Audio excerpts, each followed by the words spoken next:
السلام علیکم ورحمۃ اللہ وبرکاتہ۔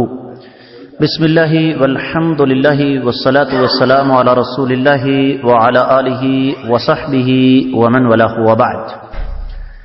معاشرتی مسائل میں سے ہمارے اندر ایک بڑی بری رسم بڑی تیز رفتاری کے ساتھ بڑھ رہی ہے، کتوں کو لڑانا یا مرغوں کو لڑانا۔ یاد رکھیے حضور سرور کائنات صلی اللہ علیہ وسلم کی حدیث، سنن ابی داؤد حدیث نمبر 2562، سنن ترمذی حدیث نمبر 1708، 1709، سنن الکبری البیہقی 10ویں جلد کا صفحہ نمبر 22۔ حضور نبی کریم صلی اللہ علیہ وسلم کے بارے میں آتا ہے، نہى النبی صلی اللہ علیہ وسلم عن التحریش بین البہائم، اور یہی وجہ ہے کہ اہل علم نے اس حدیث مبارکہ کی تفسیر بیان کرتے ہوئے یہ بیان فرمایا کہ جانوروں کے درمیان لڑائی کروانا شرعی طور پر حرام ہے۔ پھر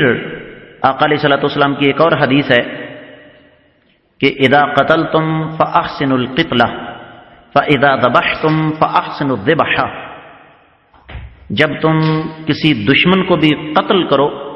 تو اچھے طریقے سے قتل کرو، اور جب تم کسی جانور کو ذبح کرو تو اچھے طریقے سے ذبح کرو۔ فَلْيُحِدَّ أَحَدُكُمْ شَفْرَتَهُ وَلْيُرِحْ ذَبِيحَتَهُ، تمہیں چاہیے کہ اپنی چھری کو تیز کرو اور جو تمہارے ذبح شدہ جانور ہیں، ذبح ہونے والے جانور ہیں، وہ ان کو تم راحت پہنچاؤ۔ اور یاد رکھیے جانور جاندار ہے اور ہے تو بے زبان، مظلوم ہے بیچارہ، وہ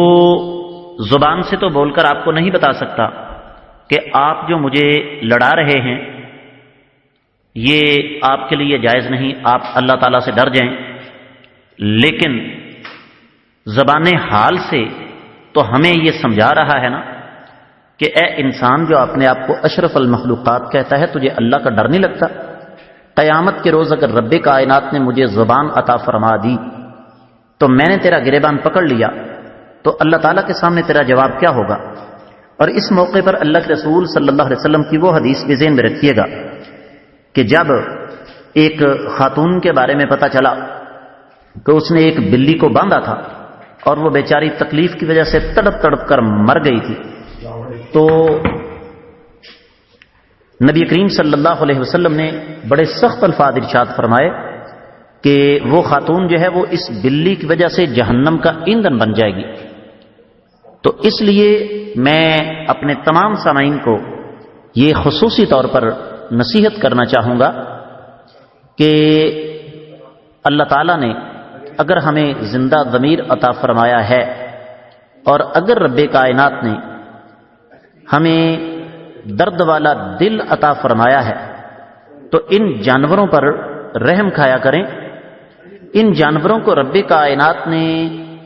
جس حکم کے تحت، جس مقصد کے تحت پیدا فرمایا ہے وہ مقصد پورا کریں، نہ کہ ان کو کھیل تماشا بنائیں۔ یاد رکھیے یہ دنیا کی زندگی عارضی ہے، بہت جلد ہم لوگ اللہ تعالیٰ کے حضور جانے والے ہیں